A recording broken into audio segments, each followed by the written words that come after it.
Perkenalkan nama saya Nadila Mardianti. Saya mahasiswi Mercu Bakti Jaya Padang dengan jurusan S1 Keperawatan.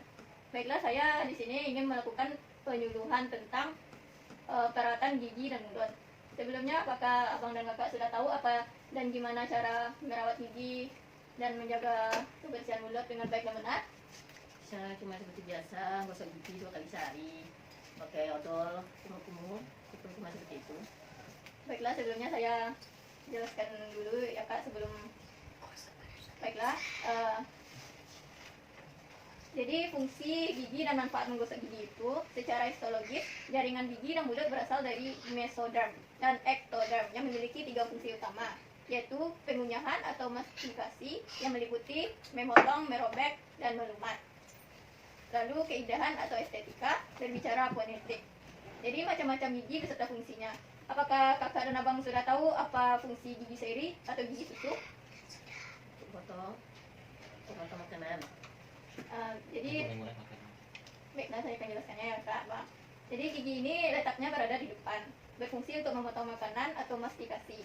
Jumlahnya ada 8 dengan pembagian 4 berada di rahang atas dan 4 berada di rahang bawah. Gigi seri atau gigi susu biasanya tumbuh pada bayi usia 4 atau 6 bulan. Kemudian diganti dengan gigi seri permanen pada usia 5 atau 6 tahun pada rahang bawah dan pada usia 7 sampai 8 tahun pada rahang atas. Selanjutnya gigi taring.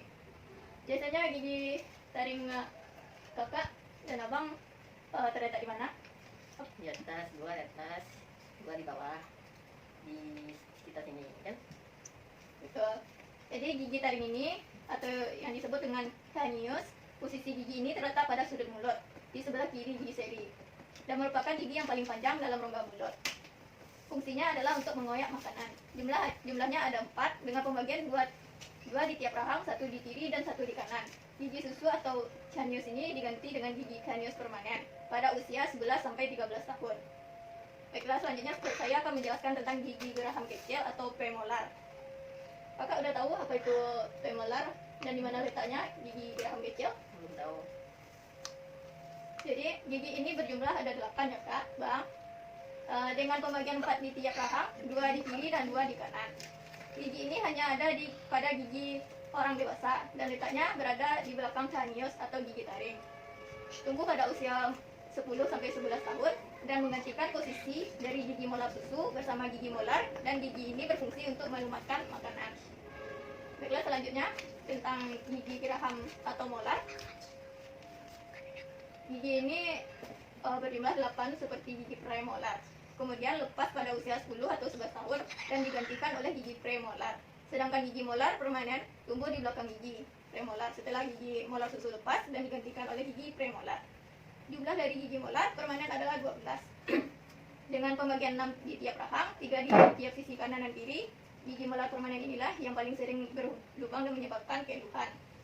Apakah kakak dan abang ada pertanyaan? Untuk perawatan gigi bagaimana? Cara perawatan gigi yang baik dan benar ya Pak. Jadi saya akan menjelaskan tentang cara perawatan gigi dan mulut yang tepat. Pertama, lakukan dengan cara yang tepat. Pilihlah sikat gigi dengan bulu sikat yang lembut dan rapat. Seperti ini ya Bang. Pilihlah bundar gigi dengan bulu sikatnya yang lembut dan rapat. Kemudian terapkan cara menyikat gigi yang benar, yaitu menyikat dari arah gusi ke ujung gigi dengan gerakan berulang dan tidak terlalu keras. Dari ujung gusi ya Bang, dengan gerakan perlahan dan tidak keras agar gusi tidak luka. Dan pilihlah bundar gigi yang halus lembut. Jika bundar gigi sudah keluar dari jalur batasnya atau sudah rusak kayak gini, jadi ini sudah tidak layak dipakai dan harus diganti segera. Walaupun belum sampai 3 bulan, bundar giginya udah rusak, bulunya harus diganti ya Bang Kak. Biasanya diganti setiap 3 bulan sekali. Nah, baiklah, selanjutnya disiplin. Segala sesuatu yang dilakukan secara rutin akan memberikan perubahan yang berarti. Rajin menyikat gigi dengan cara yang benar dan di waktu yang tepat, yaitu minimal 2 kali sehari ya Bang Kak. Yaitu sesudah sarapan pagi dan sebelum tidur malam. Batasi mengkonsumsi makanan manis.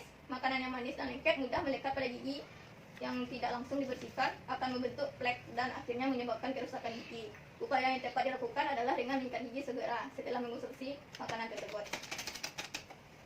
Selanjutnya, pasta gigi pilihan dengan perpaduan bahan alami dan ilmiah. Pemilihan pasta gigi ini juga dapat membantu kesehatan gigi dan mulut. Pasta gigi yang mengandung perpaduan bahan alami seperti jeruk nipis, garam, dan daun sirih. Untuk merawatan kesehatan gigi dan mulut secara alami dan ilmiah sebagai perlindungan maksimum agar gigi tidak mudah berlubang. Baiklah, apakah ada pertanyaan juga? Kalau ciri-ciri atau tanda-tanda gigi berlubang gimana Kak? Gigi berlubang. Tanda-tandanya ya Kak? Baiklah, saya akan menjawab pertanyaan Kakak tentang tanda dan gejala gigi berlubang.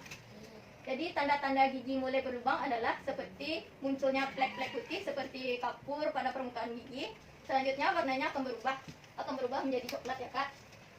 Lalu kemudian mulai membentuk lubang, spot kecoklatan yang buram menunjukkan proses demineralisasi yang sedang aktif. Oleh sebab itu diperlukan pemeriksaan rutin untuk mendeteksi dini timbulnya gigi berlubang. Lalu gejala gigi berlubang itu kerusakan telah mencapai denten. Denten merupakan bentuk pokok dari gigi yang melindungi daerah akar gigi. Biasanya mengeluh sakit atau timbul ngilu setelah makan atau minuman yang manis, asam, panas, dan dingin. Jadi gejala gigi berlubang umumnya ada sikat gigi menjadi sensitif setelah makan atau minuman yang manis atau panas, terlihat atau terasa adanya lubang pada gigi. Nah, di sekitar gigi, nyeri ketika menggigit dan bau mulut atau halitosis. Dan satu lagi ya Kak, jangan menggunakan gigi setelah makan makanan yang asam. Itu bisa menyebabkan gigi cepat rapuh. Dan rutin memeriksa gigi ke dokter gigi sekali 6 bulan. Walaupun tidak ada gejala kerusakan atau tidak ada terasa sakit, tetap diperiksa sekali 6 bulan minimalnya ya Kak, Bang.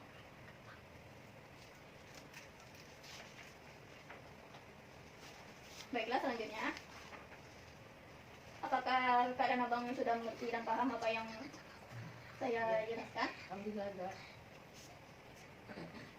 Ada satu lagi, langkah-langkah menggosok gigi dengan benar. Kakak udah tahu gimana langkahnya? Gini, Secara horizontal atau vertikal kakak menggunakan gigi? ini, kiri kanan. Baiklah, sudah akan menjelaskannya lagi ya Kak. Jadi, langkah-langkah menggosok gigi dengan benar. Kunci utama kebersihan gigi adalah menyikat gigi dengan benar secara teratur. Jadi caranya adalah tempatkan sikat gigi pada sudut 45 derajat terhadap gusi. 45 derajat ya Kak, terhadap gusi. Lalu lakukan gerakan menyikat ringan dari kanan ke kiri dan sebaliknya. Yang pelan-pelan ya Kak, jangan keras dan lembut. Lalu lakukan hal yang sama di bagian dalam dan bagian luar. Bagian dalam, bagian luar. Jadi sikat bagian permukaan gigi geraham yang Anda gunakan untuk mengunyah. Sikat gigi bagian dalam, gigi depan secara vertikal dan ringan dengan gerakan ke atas dan ke bawah.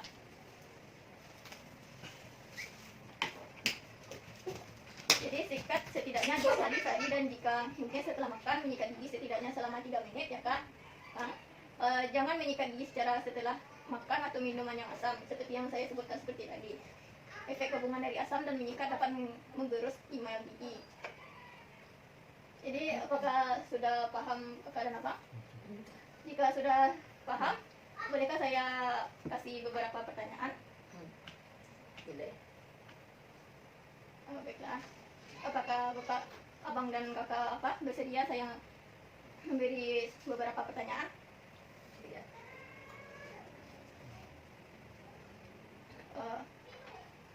Baiklah, pertanyaan yang pertama. Jadi apa penyebab terjadinya kerusakan gigi? Dari cara sikat gigi yang bunda gigi yang bisa sikat giginya tuh Gimana Kak? dari makan makanan manis, makanan yang asam-asam, habis itu gosok gigi, nah itu juga bisa menyebabkan gigi rusak. Terus si bunda gigi yang sudah kadaluarsa, itu Kak. Betul Kak. Jadi pertanyaan untuk Abang. Apakah Abang sudah mengerti dan paham apa itu fungsi gigi dan manfaat untuk gigi? Coba sebutkan Bang. Yang pertama gigi bersih, gigi.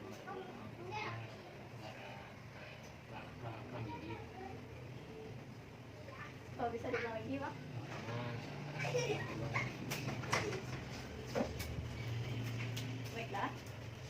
sebelumnya saya ada pedoman tentang cara dan bagaimana merawat gigi dan mulut dengan benar.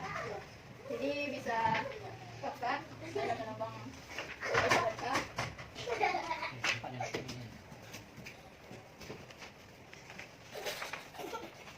Baiklah. Sekian dari apa penyuluhan saya. Jika ada kesalahpahaman atau sesuatu yang tidak, mohon dimaafkan ya Kak. Terima kasih banyak Kak, Bang. Ya, Baiklah saya akhiri. Assalamualaikum warahmatullahi wabarakatuh. waalaikumsalam warahmatullahi wabarakatuh.